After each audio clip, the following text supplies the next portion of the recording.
Farm Bureau helps protect its members in more ways than you might think. They've always been the voice of agriculture in Arkansas, working on behalf of folks like me when nobody else would. And Farm Bureau stands for the values that Arkansas families care about. They've protected my right to farm and make a living, which helps everybody who likes food on the table. You know what they say, Arkansas counts on agriculture, and agriculture counts on Farm Bureau. You're watching Capitol View, Sunday morning talk focused on the political scene in Arkansas. Welcome back to Capitol View. I'm Roby Brock. And I'm David Goins. We are joined now by our political long table this morning. Matt Campbell, blogger, as well as Alice Stewart, radio host here in Little Rock. Thanks very much for both of y'all joining us this morning. Great to be here. Happy New Year. To you, both of you as well. And to you too, David. I haven't wished you that on camera yet. Well, I appreciate that, Roby. That's good. All right, let's start first. Matt, I want to bring the first question to you. You're the person that brought the Mark Darr ethics scandal to light, to the investigation, the complaint that was filed. Tell me what got you, I guess, involved in looking at details of Mark Darr's campaign finance reports to begin with? In 2011, I had done some kind of similar looking into the Secretary of State's office and found what I thought was a fairly clear pattern of the use of the state-issued gas cards, kind of like commuting back and forth Northwest Arkansas. And it brought the blog back in May of last year now, 2013. And one night my wife just said, hey, I wonder if anybody's still kind of doing that with the cards. And I actually started with the Lieutenant Governor's office because getting stuff out of the governor's office is like pulling teeth with a FOIA request. So started from there, got the credit cards, didn't really think much of it until we were looking at campaign finance reports for a bunch of congressional officers later, and just kind of started cross-referencing, and the numbers didn't add up, and the numbers became really problematic the more you looked into it. Was there a time when you were looking specifically at Darr's stuff where you kind of had like an aha moment, like, wait a minute, that something's not right, or was it just kind of a progression? It was, I guess the aha moment was when we're flipping through and start noticing the stuff listed as fundraisers that was obviously just stopping off to get gas, and the Quick 66 in Ola, Arkansas, $100 for a fundraiser there. And that didn't really make sense. And then when we backtrack to the credit cards and the gas cards, you kind of see this pattern of, well, it was either campaign money or state money for gas, pretty much all the way through. No, and it sounds like your wife was the one that put you on that, so you will have to give her all the credit for that. Is that true? I give her all the credit for everything. I was gonna say, obviously, I mean, you lean Democratic. There's no secret there. Did you look at every constitutional officer, or did you just key in on the Republicans? I requested all the same stuff from the auditor's office, Charlie Daniels, as I did from Darr. There's just nothing there. And did a more cursory glance, sort of, again, at the Secretary of State and the Land Commissioner. Didn't look at the Treasurer's office because Martha Schopner resigned about 2 weeks after I brought the blog back, and there was just no point to it. And then with the AG's office, it's not like the governor's office when you're trying to get information. So. Alice, let me just pull over to you. You've actually talked to Mark Darr after his resignation. Can you tell us a little bit about what his mindset was, what his psychology was at the time? What did he share with you? Well, a lot of it is you have to think of what's transpired over the past few days. Just Tuesday, he had a stake in the ground and he was not going to resign, and he was pretty resolute on he was staying where he is, and he truly believed in his mind that he did nothing wrong. While he was found guilty of ethics violations and is paying a fine, he felt they were honest mistakes. There was careless and laziness, but nothing malicious.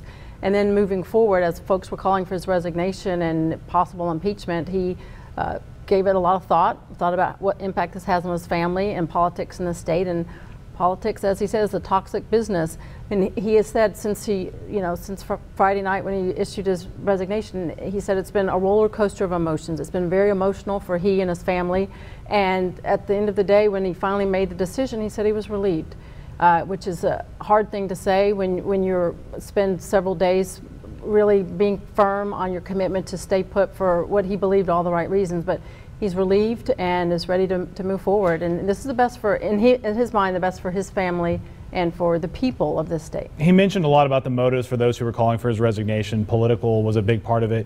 When you looked at his resignation announcement on Friday night, he mentioned, "I'm resigning for, to the state of Arkansas, not someone in a political office."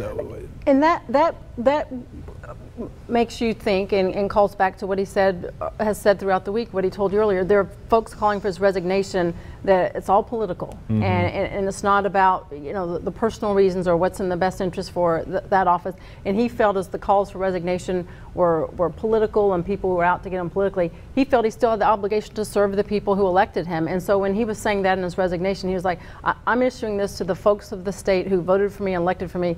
All you people that called for my resignation, he's not concerned with them as much as this is what he has to say to the people who elected him to office. I sense a little bit of a gig at the governor in that statement, though, too, because he does have to submit his resignation letter to the governor by law, so that will have to happen. We got to take a quick commercial break, right? Yeah, we do. All Absolutely. Right. You guys stick around for another block with us? Yep. All right, Matt Campbell, Alice Stewart. I'm Roby Brock with David Goins. You are watching Capitol View on Sunday morning on KARK. We will be right back. Couldn't.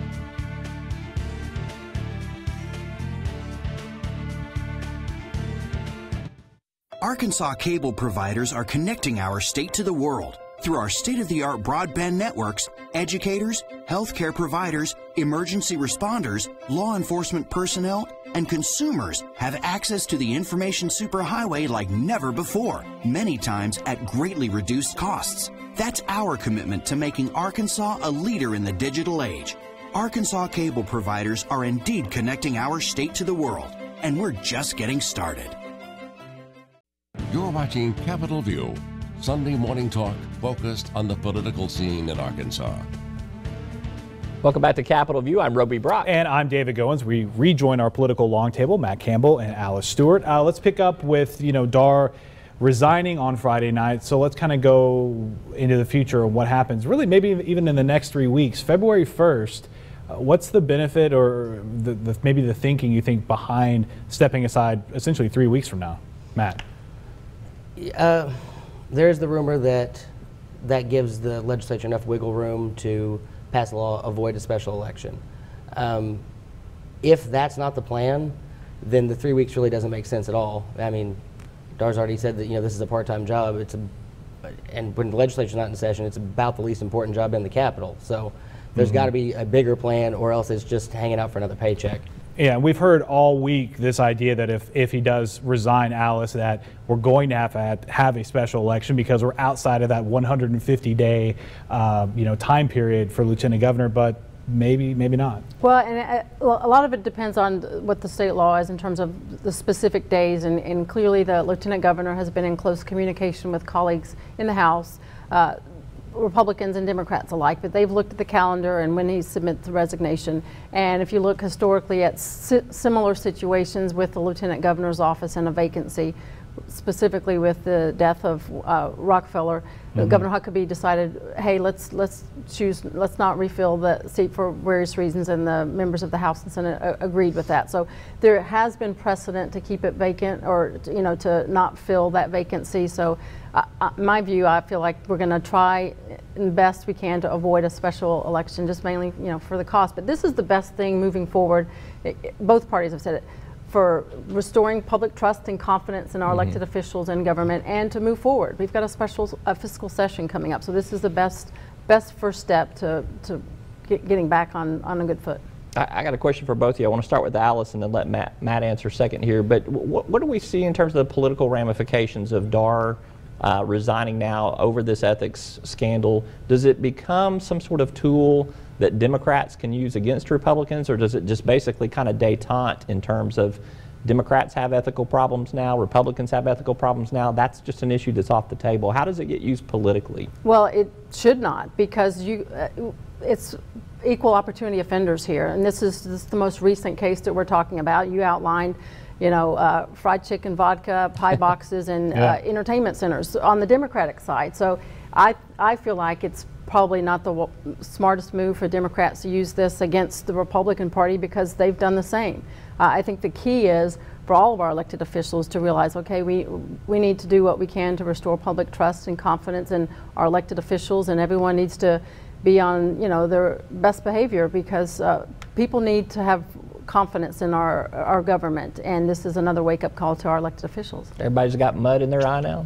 Pretty much, yeah. I think had Darr resigned, sort of like Bookout did, you know, a couple days after he agreed to the ethics findings, then maybe it doesn't level the playing field for the Democrats, because you could turn around and say, well, there were 3 years and there was just this one. But you've got, you know, the biggest fine ever from the Ethics Commission, $40,000, and then just the sort of digging in your heels, and for 2.5 weeks now saying, not going to go, not going to leave. This, you know, he dragged it out long enough that it sort of levels the playing field. If it helps anybody, it probably just helps John Burkhalter in the lieutenant governor's race. It's not going to be something where the Democratic Party can point and say, you know, look how unethical Mark Darr was. But it's sort of that kind of most recent, last in mind, and the dragging it out. You know, that's going to, people are going to remember that more than they remember. But he gets to say too Hudson that Howell. he wants to restore integrity to the office too. Something else that I think Burkhalter could do. But Charlie Collins and Andy Mayberry could do that as well. And I think the fact that we had across the board in the Republican parties and Democrat